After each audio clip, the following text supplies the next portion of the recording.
Hey guys, I'm Lisa Walters, I'm Donnell Walters. and we're back. So Back again. We back back again. again. We're gonna answer another question this week. Um, the question is, what's the best advice you can give to a newlywed?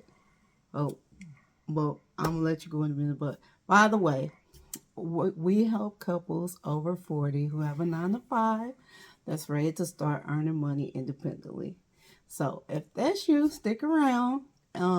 Stick around, and we're going to give just marital advice. This is just our opinions because we are. This is we just celebrated our 22nd anniversary, so we can give some advice. I don't know if it'll be the right advice, but A little we bit. can help you not make the mistakes we made. But welcome. Thank you for watching the video. Thank you for coming to our channel. But okay, so let's get started. The question: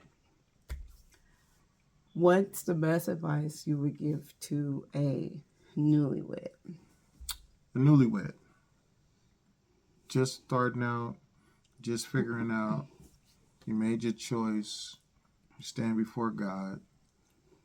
Do your vows and all of that. The best advice is you're never gonna be totally ready. You're not gonna be ready. You think you're gonna be because there's no rule book.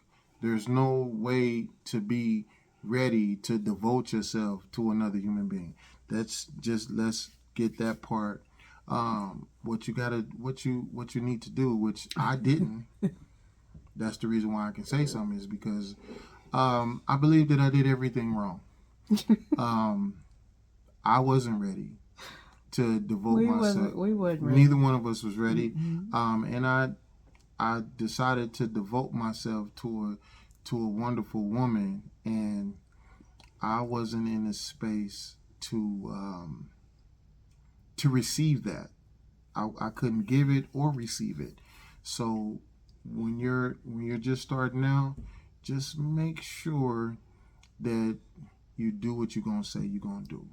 Mm-hmm. You may not get it right, but just do what you say you're gonna do. I mean, and it's really in a marriage to make the marriage last a long time.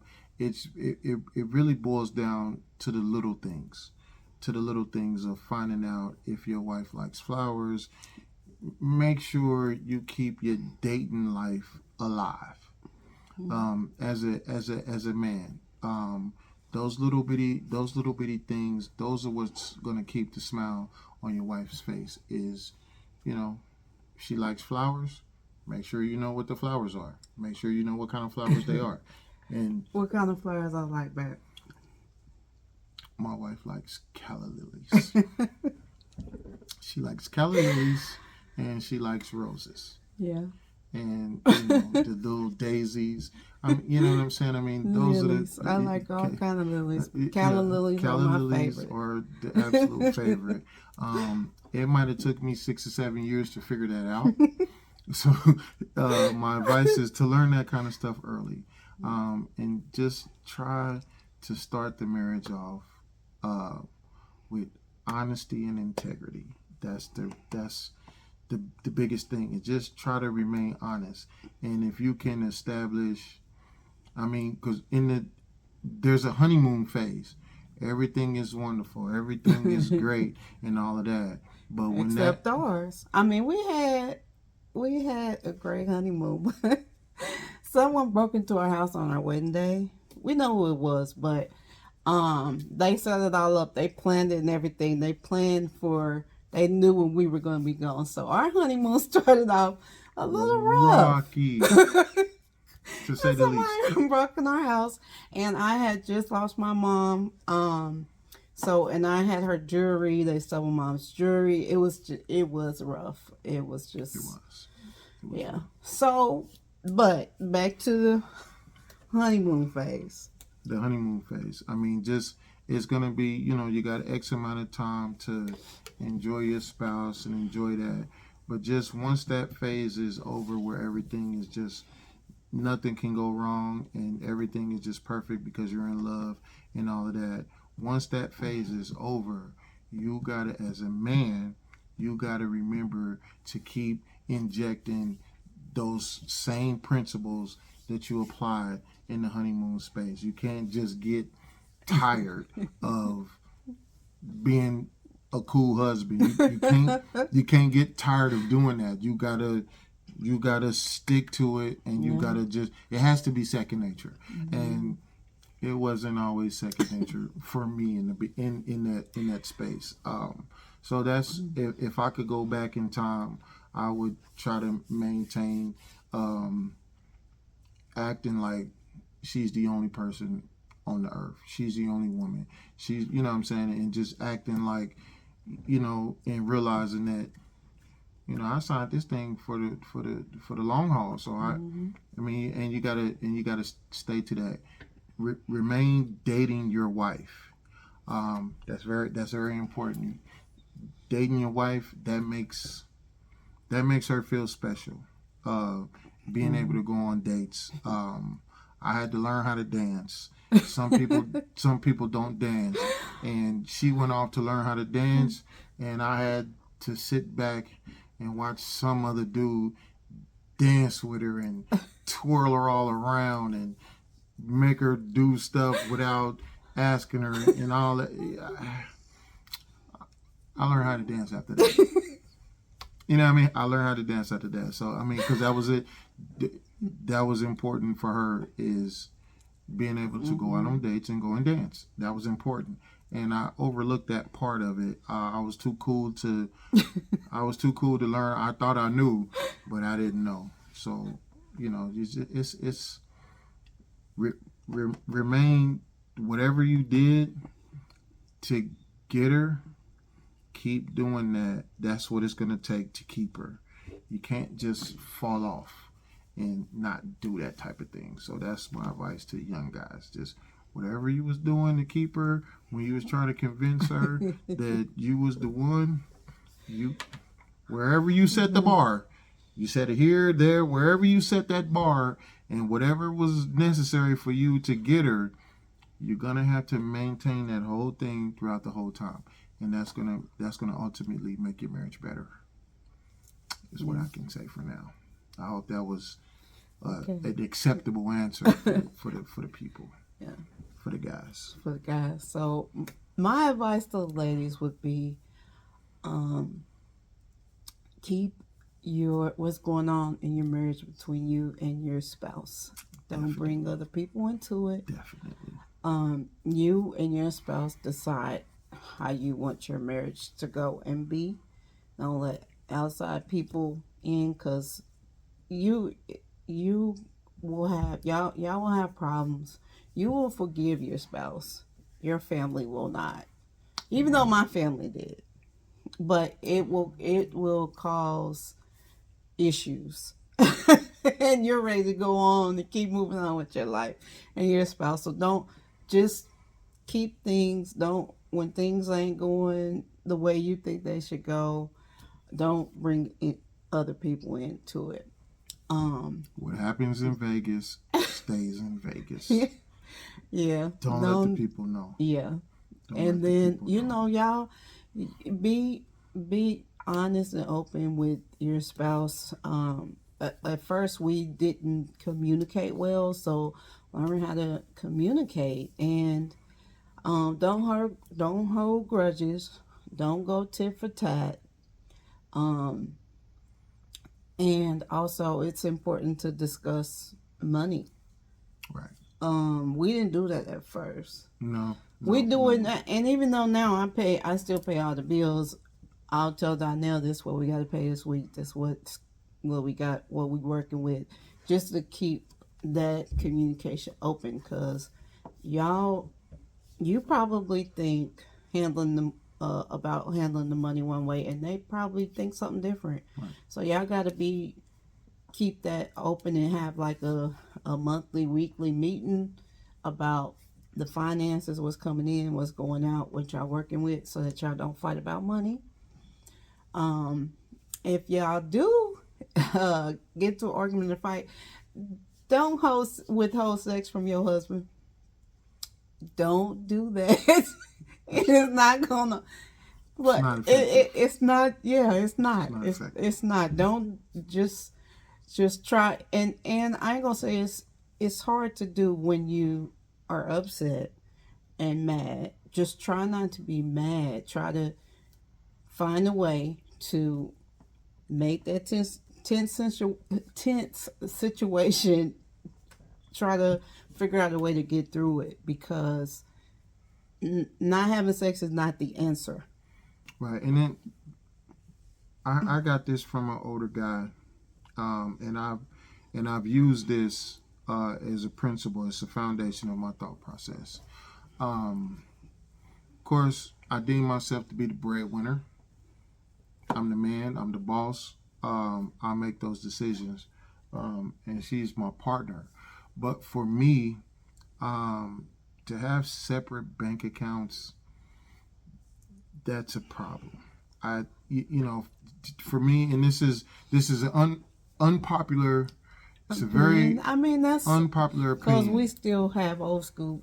We still think like a lot of older Right, right, right. people because some people it works for them, and especially people that get married later and they have their own systems. They may still want to keep their accounts separate. We don't. All of our money is It's together. it's together, and for me, the biggest reason why is the older gentleman told me that yeah, you can have all the money, you can have it all.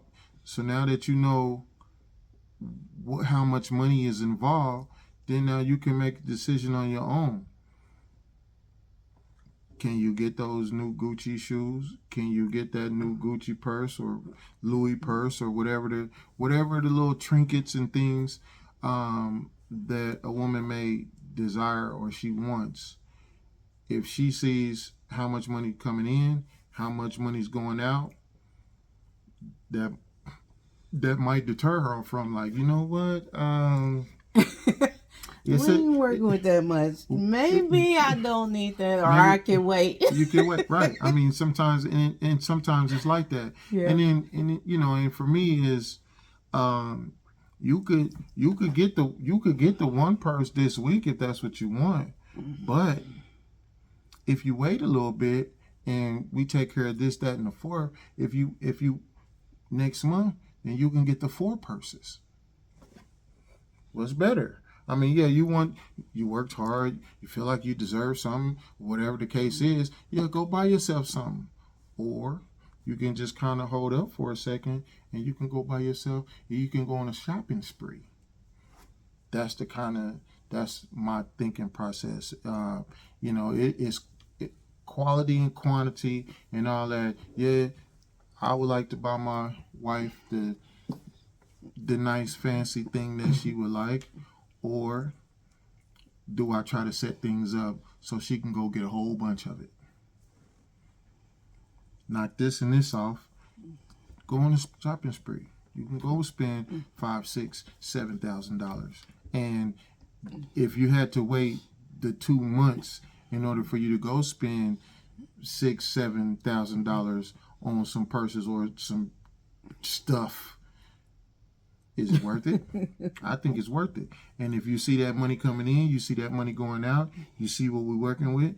I mean, I think it just works out better that way for me because, yeah, you can get you something every week, that one little thing every week, and you get you a whole bunch of things if you wait every 2 months. I don't know. I think it's just better. Yeah, shopping spree or just sprinkle. Go dumb. You know what I'm saying? If we're in a position and I can let you go dumb and go stupid and just go kill it, yeah, I think waiting the 2 months is better But because they we're trying they to do might stuff. not even in the beginning. They're gonna In the be they beginning, they might be newlyweds. They broke. We was might you broke. might be broke. We We was was broke. broke. So you Broke for a might not long be going time. on those shopping sprees, Right. but it's still best to discuss your finances. And if you're not in a position to shop like that, wait. Right. I mean, because Don't put yourself in debt. And if you want, we had a wedding, but I still had a budget. But if I had to do it over again, I would not have a wedding. don't put more into your wedding day than you do your marriage. Your marriage is the most important thing. So if you feel like it is okay not to have a wedding because that one day, and it's gonna be stressful anyway. Don't put that much stress on yourself. But I do believe you should have a reception, have a party, celebrate, and have a honeymoon. Go off, spend some quality time with your husband, and um and just enjoy the beginning of your union. So if you don't have to have a big wedding if you can't do everything if your parents are not going to pay for you or whatever. Um, but so just keep focus on what's more important. The wedding itself is not the most important thing. The marriage is the most important thing. So remember that. Don't respect your spouse. Encourage your spouse. Compliment your spouse. Let your spouse be your best friend. Your Once you get married, your spouse should be your best friend. Should be. Should be your best friend. And that's how it should be. You should be able to discuss things. You should be able to be honest with each other. Don't put each other down. Don't say hurtful things. Um, and you will have a pretty good marriage to start if you do that. And just know that you're going to be growing together. Show each other grace because it's hard to go from just you to a union. Y'all got to learn each other. And you're going to be learning each other the whole time. I mean, you're going to keep learning each other because you're going to keep growing. You're going to keep, the older you get, things are going to change the way you feel. You ain't going to feel the same way at 40 that you felt about something at 25. You're going to be growing. You're going to be elevated. You're going to, so just know you're going to keep growing together and you're going to have to, this is a continual thing. And that's the part that maybe I had a tough time. Like, oh no, you can't just switch up on your boy right now. You can't switch. This is what we've been doing this whole time. Now you just all of a sudden now you done switched up. Now this ain't cool no more. This was it for. So you have to allow that time because things change. I'm not the same. She's not the same. I mean, and we have to pay attention to the signs of changing, and we got to get on board. Yeah. We got to get on board with each other. Of we don't feel the same way about certain things. Don't feel the same way. We don't feel the same way, and you got to be prepared to, oh, okay, well, that ain't cool no more. What's the cool thing now? I mean, where we at? I mean, and you got to make sure that you stay in constant communication on what you outgrowing and what you're growing into. Yeah. I mean, you have to figure that out. You have to laugh. get into laugh a lot. You need to laugh. Laugh is the need to laugh. That is the single most important aspect of a healthy marriage is being able to laugh. And I think through all the shenanigans that we've been through this whole entire time, the one thing that I can say that even in the midst of conflict, battle, all of that, I have the ability to make my wife laugh, even when she doesn't want to laugh. When he makes me mad. When I make her mad, I know he'll do something to make me laugh. And then it's over with just like that. Right. I have the ability, and everybody may not. Maybe I'm special. I don't know. I would like to think so, but maybe not. But I have the ability to make her laugh, and I've been holding on to that thing this whole entire time because no matter what is going on or what we're faced with, I know that I got to throw some jokes in there. I may not be funny to a lot of people, as long as I'm funny to her. I'm okay with that.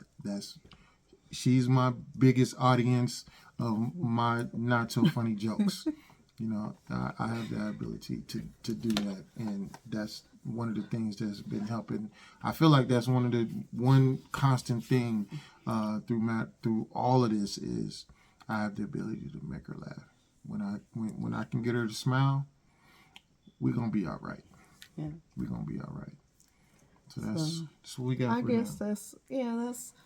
that should take you a long way if you just listen to just those things and just treat each other how you would want to be treated, or even better than you would want to be treated, Yeah. and you'll be okay.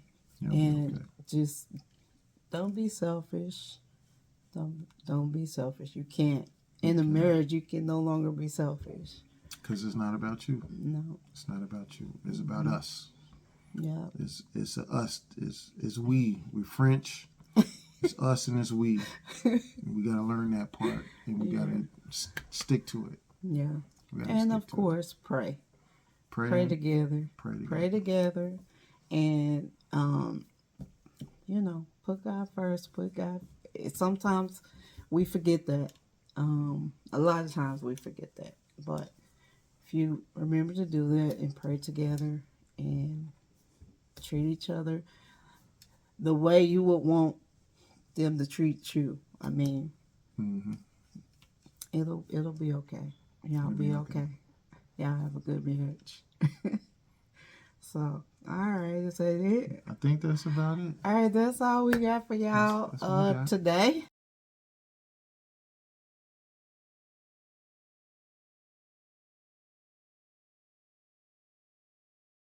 And if y'all have any questions you want us to answer, just put them in the comments below, and we'll answer it to the best of our ability. Because we'll give y'all our advice, and you know, because we've been through a lot, we've experienced a lot, so we can at least give y'all our opinions. They may be good, they may be bad, they may work for you, but hopefully they do. Hopefully they do. So we'll see y'all in the next video. Bye.